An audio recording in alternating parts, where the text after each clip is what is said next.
ሚዲያ ከሀገር ውስጥና ከሀገር ውጭ ያዝናቸውን ስፖርታዊ ኩነቶች በቀጥታ የምናቀርብበት ስፖርታዊ ፕሮግራም ነው። በቶፕ ሚዲያ ተወዳጁን የእንግሊዝ ፕሪሚየር ሊግ፣ የስፔን ላ ሊጋ፣ የጣሊያን ሴሪያ ኤ እና የፈረንሳይ ሊግ አንድን ተወዳጁን የአውሮፓ ሻምፒዮንስ ሊግን ጨዋታ በቀጥታ የሚተነተንበት ፕሮግራም ነው። በቶፕ ሚዲያ በዩቲዩብ ቻናላችን እና በፌስቡክ እና በቴሌግራም ላይክ እና ሰብስክራይብ ያድርጉን። እኛን መርጣችሁ ስለምታዳምጡን እና ስላዳመጣችሁን እናመሰግናለን። ቶፕ ሚዲያ የሙያ ማሰልጠኛ፣ የሞባይል ጥገና ስልጠና፣ የኮምፒውተር ጥገና ስልጠና፣ የኤሌክትሮኒክስ ጥገና ስልጠና፣ የመሰረታዊ ኮምፒውተር ስልጠናና የፒችተሪ ስልጠናና የኢንጂነሪንግ ሶፍትዌር ስልጠናና የቋንቋ ስልጠናና የዲሽ ተከላ ስልጠናና እና ፎቶሾፕ እና ቪዲዮ ኤዲቲንግ እና አዋጭ ቢዝነስ ፕላን ስራ እና ሌሎችም ተዛማጅ ስልጠናዎችን እንሰጣለን ይሎታል። ይደውሉ፣ ይምጡ፣ ይሰልጥኑ ይሎታል። የቶፕ ሚዲያ የዩቲዩብ ቻናላችን የስፖንሰር የካርድ ሽልማት እንዲሁ አጋራችን የስፖንሰር አጋራችን ስለሆነ እናመሰግናለን። በስልክ ቁጥራቸው በ0937 42 62 86 ወይም በ0918 09 11 94 ወይም በ0918 37 87 87 ወይም በ0924 45 62 57 ላይ እንዲሁ ደውለው ሃሎ ቢሉ መጥተው ስልጠናውን ቢሰለጥኑ በተለይ ባህር ዳር እና ዙሪያ አካባቢ ለምትኖሩ ወጣቶች በሙሉ ቶፕ የሙያ ማሰልጠኛ መጥተው ቢሰለጥኑ አገልግሎታችን ቀልጣፋ ነው ይሎታል። ዘመኑ የቴክኖሎጂ ነው፣ መጥተው ይሰልጥኑ ይሎታል። አድራሻ ለምለሚቱ ባህር ዳር የገበያ ማዕከል 4ኛ ፎቅ ቢሮ ቁጥር 14 ላይ እንገኛለን ይሎታል ማለት ነው።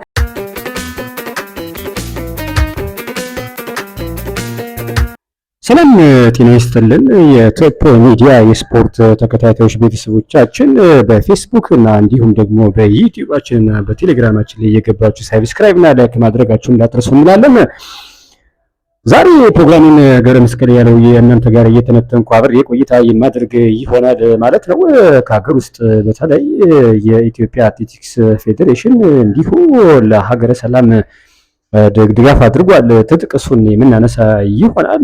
በኢትዮጵያ ከፍተኛ ሊግ ደግሞ ሸገር ከተማ ከወዲሁ ከሰሞኑ ወደ 2018 የኢትዮጵያ ፕሪሚየር ሊግ ማደጉ ይታወሳል። አሰልጣኙ ምናሉ የሚለውን የምንመለከት ይሆንና ከባህር ማዶ ደግሞ ወደ ውጭ ስናድ ደግሞ የሳምንታዊ ተጠባቂ ጨዋታዎች የስፔን ላ ሊጋ፣ የጀርመን ቡንደስሊጋ እንዲሁ የጣሊያን ሴሪያ ጨዋታዎችን የምንዳስስ ይሆናል ማለት ነው።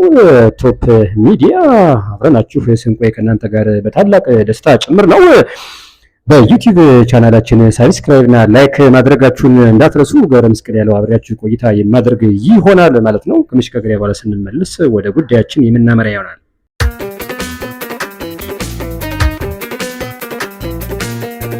ተመልሰናል። ክብራትና ክብራን፣ በተለይ የኢትዮጵያ አትሌቲክስ ፌዴሬሽን ለሀገረ ሰላም አትሌቲክስ ማሰልጠኛ ማዕከል የስፖርት ትጥቅ ድጋፍ ተደርጓል። የኢትዮጵያ አትሌቲክስ ፌዴሬሽን በየዓመቱ ከሚያከናውናቸው ተግባራት መካከል ለአትሌቲክስ ማሰልጠኛ ማዕከላት ፕሮጀክቶች እንዲሁ ለክልልና ለከተማ አስተዳደሮች አትሌቲክስ ፌዴሬሽኖች የስፖርት አልባሳት ድጋፍን አድርጓል። የኢትዮጵያ አትሌቲክስ ፌዴሬሽን በሲዳማ ብሔራዊ ክልላዊ መንግስት ሀገረ ሰላም አትሌቲክስ ማሰልጠኛ ማዕከል ዓመታዊ የስፖርት ትጥቅ ድጋፍን ጭምር ማድረጓል። ይህ የሚበረታታ ጉዳይ ነው። ክብራትና ክብራን የዩቲዩብ አድማጭና ተመልካቾቻችን የኢትዮጵያ አትሌቲክስ ፌዴሬሽን የአትሌቲክስ ስልጠና ጥናትና ምርምር ከፍተኛ ባለሙያ አቶ ጊዜ አድነው እና እንዲሁም የፌዴሬሽኑ ሰራተኛ አቶ ገዙ ዘርዬ በጋራ በመሆን ለሰልጣኞችና ለአሰልጣኞች በተገኙበት የስፖርት ትጥቅ አስረክቧል። ስለዚህ ይህ የሚበረታታ ጉዳይ ነው ማለት ነው። የኢትዮጵያ አትሌቲክስ ፌዴሬሽን እንዲሁ ለታዳጊዎችና ለሰልጣኞቹ ደግሞ የማሊያና የተለያዩ ትጥቆችን ድጋፍ ሲያደርግ የሚበረታታ ጉዳይ ነው። ወደ ሌሎች ክልልም ሰፍቶ ነገ ድጋፍ እንደሚደረግ ባለሙሉ ተስፋም ጭምራለን ማለት ነው። ስለዚህ ይህ ነገር ሊበረታታ ይገባል ማለት ነው። ሌላኛው ጉዳያችን ዛሬ ነጥባችን የምናነሳው ደግሞ በኢትዮጵያ ከፍተኛ ሊግ እነሆ ሸገር ሲቲ ወደ ኢትዮጵያ ፕሪሚየር ሊግ ለ2018 ለመወዳደር አድጓል ማለት ነው። ስለዚህ ሸገር ሲቲ ከወዲሁ ተጫዋቾችን ቀጣይ በክረምቱም ጭምር እንደሚያስፈርምና እንዲሁ ደግሞ አሰልጣኙ ለወጣት አሰልጣኝ ትኩረት ቢሰጥ ብለው ሰሞኑን በሚዲያም ቀርበው ነበረ። በተለይ በአዲስ ሚዲያ ኔትወርክ ቃለ ምልልስ ሲያደርጉ አይተናልን እና ምናልባት እኔ ወጣት ሆኜ እንዲህ አይነት ነገሮችን ፔንትሬት አድርጌ ሰንጥቄ ወጣው እንጂ ወጣት አሰልጣኝና እንዲሁ ደግሞ በተለይ ለታዳጊዎች የሚሰጠው ትኩረት ኢትዮጵያ ውስጥ አናሳ ነው ብለዋል። ስለዚህ በቀጣይ የኢትዮጵያ እግር ኳስ ፌዴሬሽን ይህን ታሳቢ አድርጎ ለወጣት አሰልጣኞችን ጭምርም ስልጠና በመስጠት ላይሰንስ በመስጠት በየዩኒቨርሲቲ ሳይንስ መምህራንና ምሁራን ታግዘውበት እንዲሁ በፌዴራል ደረጃ ጥራት ያለው ስልጠና ተሰጥቶ ውጤታማ የሆኑ ስራዎች መሰራት አለበት። እነሆ ሸገር ሲቲ በቀጣይ ዓመት መልካም እድል ብለናል። እናስታውሳለን፣ አዲስ አበባ ከተማ ነበረ ብቸኛው የአዲስ አበባ ከተማ ተወካይ ክለብ የነበረው። አሁን ግን ሸገር ሲቲ ራሱን አጠናክሮ ለአዲስ አበባና በተለይ የአዲስ አበባ ሕዝብ እግር ኳስ ወዳድ ነው። እንዲሁም ጭምርም እዛም የፌዴሬሽንና የፌዴራል የተለያዩ የስፖርት ካምፓኒዎችም ጭምር መቀመጫ እንደመሆኗ መጠን አዲስ አበባ ስለዚህ ሶስተኛው ቡድን ይሆናል ማለት ነው። አዲስ አበባን በመወከል ከቅዱስ ጊዮርጊስ እና ከኢትዮጵያ ቡና ቀጥሎ እንዲሁም ሸገር ሲቲ በመምጣቱ ደግሞ በተለይ የሸገር ሲቲ የክፍለ ከተማውና እንደዚሁ ደግሞ የእግር ኳስ አፍቃሪያንና የሸገር ሲቲ ደጋፊዎችም ጭምር በተለይ ደስታ የሚሰጥ ሀሴት ከሰሞኑ አሳልፈዋል ማለት ነው። ስለዚህ ሸገር ሲቲ ለ2018 የኢትዮጵያ ፕሪሚየር ሊግ ተሳትፎ እድገታቸውን በተለይ ስላደጉ እኛም መልካም የውድድር ጊዜ እንዲሆንላቸው እንመኛለን። ሌላ በምድብ ሀ ነው ይሄኝ የነበረ። በምድብ ላይ ደግሞ ደሴ ከተማና ሌሎች ጭምር እየተፎካከሩ ነው የሚገኙት፣ ግን ውጤቱ ተቀራራቢ ነው። ስለዚህ ከወዲሁ ገና ለየለትም ማለት ነው። ስለዚህ በዚህኛው መንገድ ያድጋል ማለት ነው። የሴቶችን ፕሪሚየር ሊግ በሚገርም ሁኔታ አሁንም ያምነው ሻምፒዮና ኢትዮጵያ ንግድ ባንክ እየመራው ነው የሚገኘው። አንድና 12 ነጥብ ልዩነት አለ በመካከላቸው። ስለዚህ ኢትዮጵያ ንግድ ባንክ ነው እየመራ ያለ ማለት ነው። ስለዚህ ከወዲሁ ኢትዮጵያ ንግድ ባንክ ሻምፒዮን የሚሆን ይመስላል። በተደጋጋሚ የብርሃኑ ግዛው ቡድን ኢትዮጵያ ንግድ ባንክ ትልቅና ረጋሽ ካልሳ እንደዚሁ መለወዛ አበራንም ጭምር የሚያፈራ ቡድን ነውና ኢትዮጵያ ንግድ ባንክ ይታወቃል። አምና በወንዶችም ጭምር ሻምፒዮን ነበረ። ዘንድሮ ግን በወንዶች ስኬታማ ባይሆንም እንኳን በሴቶች ግን አሁንም ውጤቱን ገፍቶበት ቀጥሏል ማለት ነው። ስለዚህ ኢትዮጵያ ንግድ ባንክ ፕሪሚየር ሊጉን በከፍተኛ ነጥብ እየመራ ይገኛል ማለት ነው። ስለዚህ የብርሃኑ ግዛው ቡድን ይታወቃል በጣም ጠንካራና ጠጠር ያለ ቡድን መሆኑን ከወዲሁ እናውቃለን ማለት ነው። ከመሸጋገሪያ መልስ ስንመለስ ደግሞ ወደ ውጭ ስፖርታዊ ክንዋኔዎች የምናመራ ይሆናል።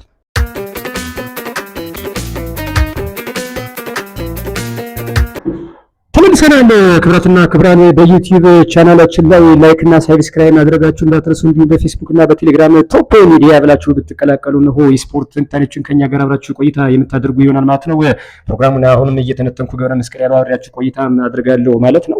ከጫፍ እስከ ጫፍ ያላችሁ በውጭምና እንዲሁም ከሀገር ውስጥ የምትገኙ የስፖርት አፍቃሪያን በሙሉ ላይክ እና ሳብስክራይብ እንድታደርጉ እንጠይቃለን። የስፔን ላሊጋን እንመለከታለን። ይሄኛው ጨዋታ በተለይ 27ኛ ሳምንት የስፔን ላሊጋ ተስተካካይ ጨዋታ አንድ ጨዋታ ተደርጎ ነበር ሐሙስ ዕለት። ይህንን ጨዋታ ባርሴሎና በተለይ በሜዳው ይህንን ጨዋታ ሉካምፕ ላይ አድርጎ ነበር።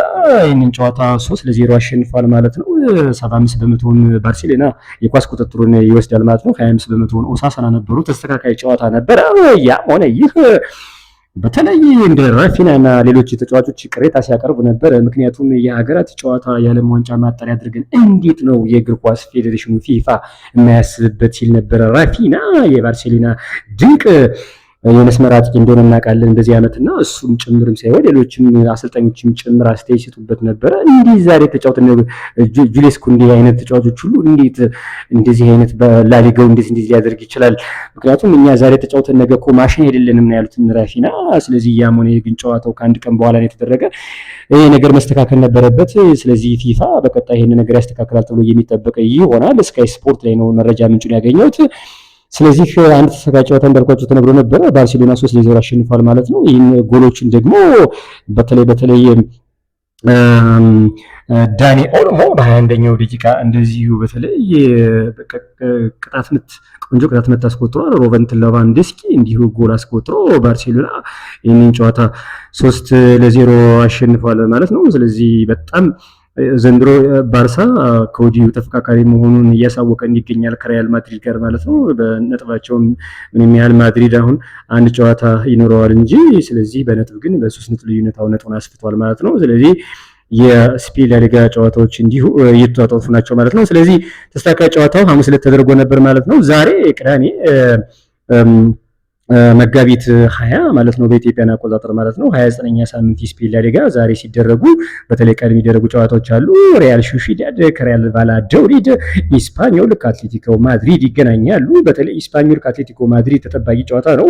የዲያጎ ሲሜኔ ቡድን አትሌቲኮ ማድሪድ ለዋንጫ ጭምር ተፈካካሪ መሆኑን እያየን ነው። ምክንያቱም ደግሞ ከሻምፒዮንስ ሊግ ወጥቷል። ሪያል ማድሪድ ነው በጥሎ ማለፉ ሻምፒዮንስ ሊግ ሩብ ፍጻሜ እንዳይቀላቀል ያደረገው እንጂ ማነው በተለይ ወደ 16ቱ እንዳይቀላቀል ያደረገው እንጂ በተለይ ዲያጎ ሲሜኔ በአትሌቲኮ ማድሪድ ቤት የሰሩት ቡድን ቀላል የሚባል አይደለም። ስለዚህ ዛሬ በኢስፓኞል ሜዳ ነው። ኢስፓኞል ለአትሌቲኮ ማድሪድ ፈተና ይሆናል ተብሎ ይጠበቃል። ስለዚህ አትሌቲኮ ማድሪድ ደግሞ ዛሬ የማሸነፍ ጭንቀት ውስጥ ነው ይገባሉ ማለት ነው። ምክንያቱም ተፎካካሪ እንደመሆናቸው መጠን ማለት ነው። ስለዚህ ኢስፓኞል ከአትሌቲኮ ማድሪድ ዛሬ የሚያደርጉት ጨዋታ ይጠበቃል። ሌላኛው ጨዋታ ዲፖርቲቮ አላቬዝ ከራዮ ቫልካኖ እንዲሁ የሚደረግ ጨዋታ ነው በስፔን ላሊጋ።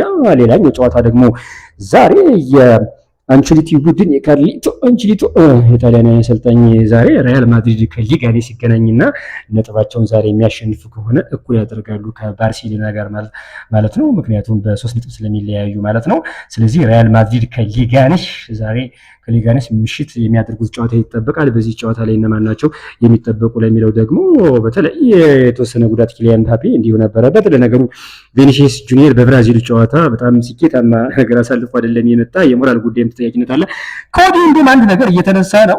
ቪኒሲየስ ጁኒየርን እና እንዲሁም ደግሞ ፍሬንኪ ቫልቬርዴን ጭምር እንሸጣለን ያሉ ማድሪዶች የዋጋና ፋይናንሻል ጥረትን ጭምርም ሳይሆን ቀጣይ ግን አጣብቂ ውስጥ ይገባል ተብሎ ይታወቃል። ለማንኛውም ቪኒሲየስ ጁኒየርን ለመሸጥ ያስባሉ እየተባለ ነው ከወዲሁ። ያሞኔ ደግሞ ስታር ኮከባቸው ነው ቪኒሲየስ ጁኒየር፣ እሱም ተጠባቂ ይሆናል ማለት ነው። ነገር ግን ሪያል ማድሪድ ነው። የኪሊያን ምባፔ በተለይ በላሊጋው አሁን ቁመነው ተመልሶ በጣም ጥሩ እንቅስቃሴ እያደረገ ነው። ስለዚህ ካርሊቶ ቡድን በሜዳው ነው የሚያደርገው፣ በሳንቲያጎ በርናባው ነው ጨዋታ የሚያደርገው ከሊጋኔስ ጋር ነው።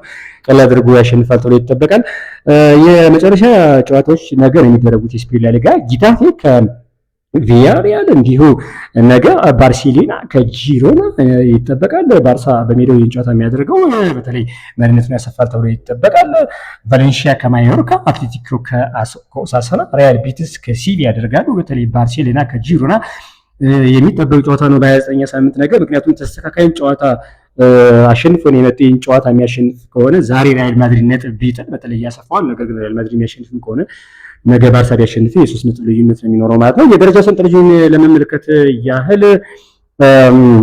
አንድ ጨዋታ አለ ሳልጠቅሰው የቀረው ይቅርታ፣ የቶፕ ሚዲያ የዩቲዩብ ቻናል የስፖርት ተከታዮቻችን ሴልታ ቪጎ ከፓልማስ እንዲሁ የሚደረጉ ጨዋታዎች ናቸው ማለት ነው። የስፔን ላሊጋ የደረጃ ሰንጠረዡን ለመመልከት ያህል የስፔን ላሊጋ ባርሴሎና በ60 ነጥብ ይመራዋል፣ አንደኛ ደረጃ ነው። ሁለተኛ ላይ የሚገኘው ሪያል ማድሪድ ነው 60 ነጥብ አለው። ሶስተኛ ደረጃ ላይ አትሌቲኮ ማድሪድ 56 ነጥብ አለው፣ ሶስተኛ ደረጃ ነው። አራተኛ ላይ አትሌቲኮ ክለብ 52 ነጥብ አለው።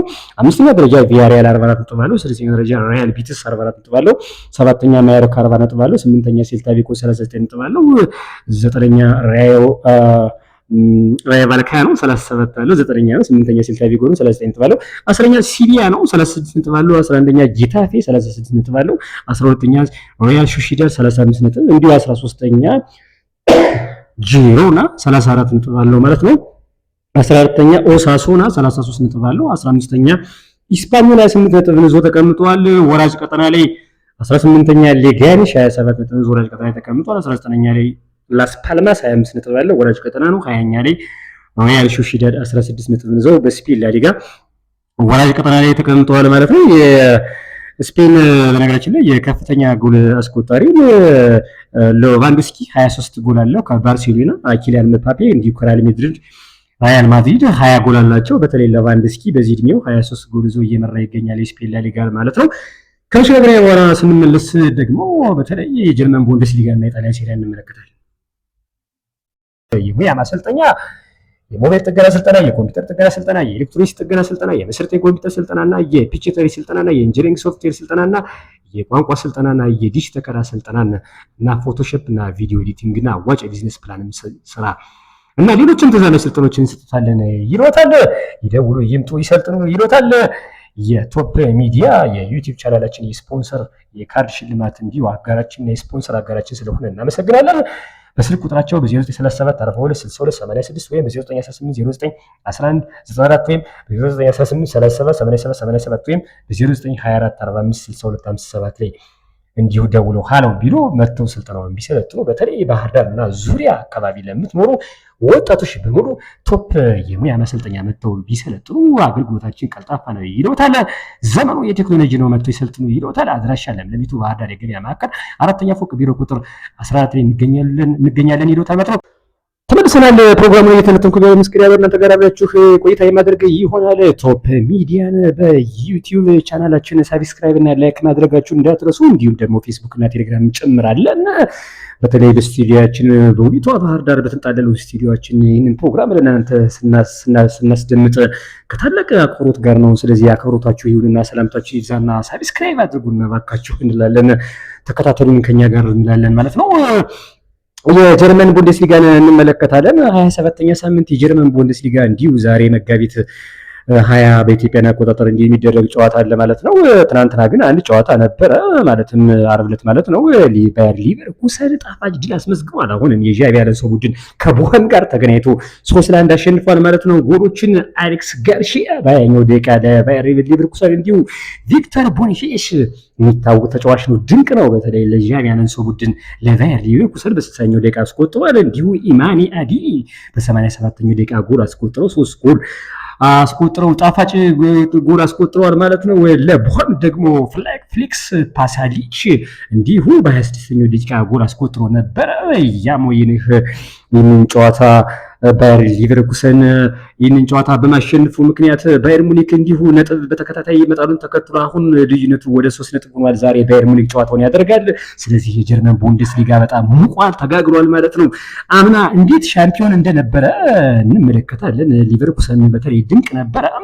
ስለዚህ ዘንድሮ የሻምፒዮን ቡድን አይደለም እየተባለ ይወራ ነበረ። በነገራችን ክብራትና ክብራን የዩቲዩብ ተከታታዮቻችንና አድማጮቻችንና እንዲሁ አንድ ነገር ስለ ሊቨርኩሰን እንናገር። ሊቨርኩሰን በነገራችን ላይ የኢንዱስትሪ መንደር ናት። ብዙ መድኃኒቶችና እንዲሁ ደግሞ ሲሚንት ፋብሪካዎችና የተለያዩ የኢንዱስትሪ መንደር ነች። ትንሽዬ ከተማ ናት። በተለይ ደግሞ ነዋሪዎቿ በቅንጦት የሚኖሩ ትልቅ ከተማ ናት። በኢንዱስትሪ የምትተዳደረው ሊቨርኩሰን ይችን ትንሽዬ ከተማ የኢንዱስትሪ መንደር ኔቨርኩሰን የተባለችዋን ኔቨርኩሰን ነበር የምትባል፣ ምንም ዋንጫ የሚያነሱት ነበሩ። አሁን ግን ኔቨር ፈርጉሰን ነበር የሚባለው። አሁን ግን ሊቨርኩሰን የሚለውን ስማቸውን ተሰጥቷቸዋል ዋንጫ ከነሱ በኋላ አምና በቡንደስሊጋው ማለት ነው። ስለዚህ በጣም ትንሽዬዋ ከተማ ሊቨርኩሰን የኢንዱስትሪ መንደሯ አሁን የጀርመን ታምረኛ ዓመታትን ጭምር እየሆነች ነው። ስለዚህ ባየር ሙኒክ ዛሬ ጭንቀት ውስጥ ገብተው ነው ይህን ጨዋታ የሚያደርጉት። ለማንኛውም ግን ስለ ካምፓኒ ግን ስለ ባየር ሙኒክ አሰልጣኝ አንድ ነገር እናንሳ። ካምፓኒን እንመልከተው። ካምፓኒ በነገራችን ላይ ምንም ያህል ወጣት አሰልጣኝ ቢሆንም እንኳን እንግሊዛዊ ነው። ያም ሆነ ይህ አምና በርሊንን በ129 ሚሊዮን ፓውንድ ነበረ በርሊንን ወደ ፕሪሚየር ሊግ ወዘት ይመጣል። ነገር ግን ሲወርድ ግን 24 ሚሊዮን ፓውንድን ጭምር የሚያወጡ ተጫዋቾችን ጭምር ነው ብዙ የወረደውና ከወዲሁ በጣም እየተወቀሰበት የሚገኘው በርሊን ያወረደ አሰልጣኝ እድለኛ ነው የባየር ሙኒክ አሰልጣኝ እያሉት ነው ከወዲሁ ማለት ነው። ምክንያቱም እነ ማክ ዋይኖሮኒ እንኳን እንደ ባየር ሙኒክን የሚያሰልጥን እድል አልተሰጣቸው። ያም ሌላው ቀርቶ እንኳን እነ ፍራንክ ላምፓርድ እንኳን ቼልሲ ላይ መጥተው ስኬታማ እንኳን ባይሆኑ እንኳን እድሉን አላገኙትም የባየር ሙኒክ አሰልጣኝ ለመሆንና ለማንኛውም በአንድ አመቱ ተሰናባች አሰልጣኝ ይሆናል ተብሏል። ምክንያቱም አሁን ባየር ሙኒክ በእርግጥ በሻምፒዮንስ ሊጉ አለበት፣ ነገር ግን ትልልቅ ቡድኖች ይጠብቁታል። ለምሳሌ ሪያል ያለ ሪያል ማድሪድ አለ፣ ትልቅ የሚባሉ ኢንተር ሚላን አሁን አሉ፣ ሌሎች ትልቅ የሚባሉ ክለቦች አሉና በቡንደስሊጋው በጣም ብዙ ፉክክር ያለበት ነውና በተለይ ሪያል ማድሪድ ያለበት ይታወቃል በሻምፒዮንስ ሊጉና ስለዚህ ከወዲሁ ፈተና ነው የሚሆነው ማለት ነው። ስለዚህ ዛሬ ጭንቀት ውስጥ ይገባሉ። ዛሬ ባየር ሙኒክ የማሸነፍ ግዴታ አለበት ማለት ነው። ለማንኛውም ዛሬ የሚደረጉ ጨዋታዎች አሉ። አንደኛው ጨዋታ ቀን የሚደረገው ባየር ሙኒክ ከሲቲ ፓውል ጋር ያደርጋል። ይህንን ጨዋታ ግዴታ የማሸነፍ ግዴታ ይገባል ማለት ነው። በሜዳው ነው፣ በደጋፊ ፊት ነው። እዚህ አንድ ነገር ማስታወስ ያለብን የቶፕ ሚዲያ ስፖርት ተከታታዮቻችን ሃሪኬን ነው። ሃሪኬን አሁንም ዘንድሮ ዋንጫ ካላነሳ ምናልባት እንግዲህ በዚህኛው ምንድነው ርኩሳን ይሉታል እነሱ የመናፍስት ይሉታል እንግሊዞችና ምናልባት የመናፍስት ጉዳይ ይሁን እንዴ ሃሪኬን ዋንጫ የሚያነሳው በእንግሊዝ ብሔራዊ ቡድን አላነሳም። በቶተንሃም እናስታውሳለን ለብዙ ጊዜ ጎል አላነሳ ዋንጫ አላነሳ። አሁንም በባየር ሙኒክ ባያነሳ ቢቀርስ ስለዚህ እድለኛ ላይሆን ይችላል ማለት ነው። ነገር ግን ዘንድሮ ካነሳ ግን እድለኛ ነው። በሻምፒዮንስ ሊግ ምድል ከቀናቸው ሃሪ ኬን እድለኛ ይሆናል ማለት ነው። ለማንኛውም ዛሬ ባየር ሙኒክ ከሲቲ ፓውል የሚያደርጉት ጨዋታ የሚጠበቅ ይሆናል። ሌላኛ ጨዋታ ሆልስቴን ከወርደር ብሬመን፣ ቦሩሲያ ሞንቸንግላድባክ ከአርቢ ሊፕዚግ፣ ወልስበርግ ከሃደኒየም፣ ሆፈንሄም ከኦግስበርግ፣ ኢንትራክት ፍራንክፈርት ደግሞ ከስቱትጋርት እንዲሁ ፍራይበርግ ኡኒየን በርሊን ነገ የሚደረጉ ጨዋታዎች ናቸው። ቦሩሲያ ዶርትመንት ከሜንዝ ነገ ይደረጋል። የቦሩሲያ ዶርትመንት ጉዳይ ግን አሳሳቢ የሚባል ጉዳይ ነው። ዘንድሮ ወጣ ገባ ያለ ቡድን ነው ቦሩሲያ ዶርትመንት። አልሆነለትም። አሁንም በቡንደስሊጋው ስኬታማ ሊሆን አልቻለም ማለት ነው። የጀርመን ቡንደስሊጋን ባየር ሙኒክ በ62 ነጥብ እየመራው ነው። ሁለተኛ ደረጃ ላይ ሊቨርኩሰን 59 ነጥብ ተቀምጧል ማለት ነው። ስለዚህ ዛሬ ነጥቡ ማስፋት አለበት ባየር ሙኒክ። እንግዲህ ገና ብዙ ሳምንታት ሲቀር ነበር ዋንጫውን ይበላል የተባለ ነገር ግን ሊቨርኩሰን ደርሶበታል 59 ነጥብ ነው። ስለዚህ ዛሬ ባየር ሙኒክ ካሸነፈ ነጥቡን 65 ያደርስና ያሰፋል ማለት ነው። ሶስተኛ ደረጃ የተቀመጠው ሜንዝ ነው 45 ነጥብ አለው። አራተኛ ደረጃ ላይ ኢንትራክት ፍራንክፈርት 45 አለው። አምስተኛ ደረጃ ላይ አርቢ ሊፕዚግ 42 ነጥብ አለው። ስድስተኛ ደረጃ ላይ ፍራይበርግ 42 ነጥብ አላቸው። ሰባተኛ ደረጃ ቦሩሲያ ሞንቸንግላድባክ 40 ነጥብ አለው። ስምንተኛ ደረጃ ላይ ወልስበርግ 38 አለው። ዘጠነኛ ላይ ኦግስበርግ 38 አለው። አስረኛ ላይ ስቱትጋርት 37 እንዲሁ 11ኛ ቦሩሲያ ዶርትመንት 35 አለው። 12ኛ ደረጃ ላይ ደግሞ ወርደር ብሬመን 33 ነጥብ ተቀምጠዋል። ወራጅ ቀጠናውን እንመልከት። የጀርመን ቡንደስሊጋን 16ኛ ደረጃ ላይ የተቀመጠው ቦሆም ነው። ትናንትና በሌቨርኩሰን የተሸነፈው ማለት ነው 20 ነጥብ አለው። 17ኛ ደረጃ የተቀመጠው ሃደኒየም ነው 19 ነጥብ አለው። 18ኛ ደረጃ ላይ ሆልስቴን ነው አዲስ አዳጊ ነው ለጀርመን ቡንደስሊጋ 17 ነጥብ ተቀምጧል ማለት ነው። የጀርመን ቡንደስሊጋን ከፍተኛ ጎል አስቆጣሪ ለማስተዋወስ ያህል ቶፕ ሚዲያ ስፖርት ተከታታዮቻችን የዩቲዩብ ተከታታዮቻችን ሃሪ ኬን 21 ጎል አለው ከባየር ሙኒክ በጣም ድንቅ የሚባል ውድድር ዘመን እያስቆጠረ ነው። በተለይ ዘንድሮ ብዙ ጎሎችን እያስቆጠረ ነው። ከ40 በላይ ጎሎችን ያስቆጠረ ከወዲሁ ማለት ነው። ሌላኛው ፓትሪክ ሼክ ነው ከባየር ሊቨርኩሰን ነው። በጣም ድንቅ አጥቂ ነው። 17 ጎል ይዞ ሁለተኛ ደረጃ ላይ ተቀምጧል ማለት ነው። ከፍተኛ ጎል ያስቆጠረው ሌላው ተጠባቂውን ሌላኛውን የምንመለከተው ደግሞ የጣሊያን ሴሪያ ጨዋታ ነው። ጣሊያን ሴሪያ በነገራችን ላይ 38ኛ ሳምንት ደርሷል። 38 ጨዋታዎች 8 ጨዋታዎች ይቀሩታል። እዚህ በኋላ 8 ሳምንታት ይቀሩታል ማለት ነው። 8 ጨዋታ አለው ማለት ነው ጣሊያን ሴሪያ። ለማንኛውም ዛሬ የሚደረጉ ጨዋታዎች አሉ። ቬንዛ ከቦሎኛ፣ ኮርሞ የፋብሪጋስ ቡድን ነው። በተለይ ወራጅ ቀጠና ውስጥ ያለ ክለብ ነው። ከኢምፖሊ፣ አሮጊቶቹ ጁቬንቱስ ከጂኖዋ፣ ሊቼ ከሮማ እንዲሁ ካግሊያሪ ከሞንዛ፣ ፊዮሬንቲና ከአትላንታ የሚደረጉ ዛሬ የጣሊያን ሴሪያ ጨዋታዎች ናቸው። ነገ ኢንተር ሚላን ከኡዲኔዜ፣ ናፖሊ ከኢሲ ሚላን የሚያደርጉት ጨዋታ ደግሞ እንዲሁ ነገ በጣሊያን ሴሪያ የሚደረጉ ጨዋታዎች ናቸው ማለት ነው። በተለይ ሰኞ ደግሞ የሚደረጉ ጨዋታዎች አሉ። እንዲሁ በጣሊያን ሴሪያ ሄላስ ቬሮና ከፓርማ፣ ላዚዮ ከቶሪኖ ሰኞ ምሽት የሚደረጉ ከ4:45 ጀምሮ የሚደረጉ ጨዋታዎች ናቸው ማለት ነው። የጣሊያን ሴሪያ ግን አንድ ነገር ለማንሳት ያህል አሁንም ኢንተር ሚላን በተለይ በጣሊያን ሴሪያ ዘንድሮ ድንቁ ኢንተር ሚላን እያየን የምንገኘው እና ምናልባት አምና ሻምፒዮን ነበር። አሁንም ዘንድሮም ሻምፒዮን የሚሆንበት አጋጣሚ በጣም ከፍተኛ ነው። እንዲሁ ምንድነው በአውሮፓ ሻምፒዮንስ ሊጉም እንዲሁ አልፈዋል። በጣም ጥሩ ነበሩ በሜዳቸውና ላውታሮ ማርቲኔዝን አይነት አጥቂ ላይ ያላቸውና በተለይ ድንቅ የሚባል ነው የኢንተር ሚላን ነገርና ኢንተር ሚላን ዘንድሮ ከናፖሊ ጋር ነው እየተፈካከረ ያለው። ጥሩ የሚባል ድንቅ የሚባል ጊዜ እያሳለፈ ነው የሚገኘው ማለት ነው። ናፖሊዎችም እንዲሁ ድንቅ የሚባል ጊዜ እያሳለፉ ይገኛሉ በጣሊያን ሴሪያ። ጣሊያን ሴሪያ ደረጃ ለመመልከት ያህል የደረጃ ሰንጠረዡ ኢንተር ሚላን በ64 ነጥብ ይመራሉ። ሁለተኛ ደረጃ ናፖሊ 61 ነጥብ አለው። ሶስተኛ ደረጃ አትላንታ 58 አለው። አራተኛ ደረጃ ላይ ቦሎኛ 53 አለው። አምስተኛ ጁቬንቱስ አሮጊቶቹ 52 ነጥብ አላቸው። ስድስተኛ ላዚዮ 51 ነጥብ አለው። ሰባተኛ ሮማ 49 ነጥብ አለው። ስምንተኛ ፊዮሬንቲና 48 ነጥብ አለው። ዘጠነኛ ኤስ ሚላን 47 ነጥብ አለው። 10ኛ ኡዲኔዜ ነው 40 ነጥብ አለው። 11ኛ ቶሪኖ 38 ነጥብ አለው። 12ኛ ጂኖዋ 35 ነጥብ አለው። 18ኛ ላይ ኢምፖሊ 22 ነጥብ አለው። 19ኛ ላይ ቬንዛ 20 ነጥብ አለው። 20ኛ ሞንዛ 15 ነጥብ አላቸው ማለት። ስለዚህ ኢምፖሊ፣ ቬንዛ እና ሞንዛ ለበትረፍ በጣሊያን ሴሪያ የሚያደርጉት ጨዋታ ስምንቱንም ጨዋታዎች የሚጠበቅ ይሆናል ማለት ነው። የጣሊያን ሴሪያ ቅድም እንደተናገርነው ከፍተኛ ጎል አስቆጣሪውን ማቲዮ ራቲጉሪ ከአትላንታ የሚገርም ነው። የድንቅ አጥቂ ነው። 22 ጎል አለው። እንዲሁ ዋሴ ኬን ከፊዮሬንቲና 15 ጎል ይዞ ይከተላል ማለት ነው። እና በተለይ ተጠባቂ የሳምንቱ ጨዋታዎች እኒን ይመስላሉ ማለት ነው። በቀጣይ ሰኞና ማክሰኞ ደግሞ እንዲሁ የእንግሊዝ ፕሪሚየር ሊግ ጨዋታዎች የሚመለሱ ይሆናል። እነሱንም ጭምር የምንዳስስ ይሆናል ማለት ነው። በቀጣይ ሳምንት ፕሮግራም እስከምንገናኝ ገብረ መስቀል ያለው አብራችሁ ቆይታ አድርጌያለሁ።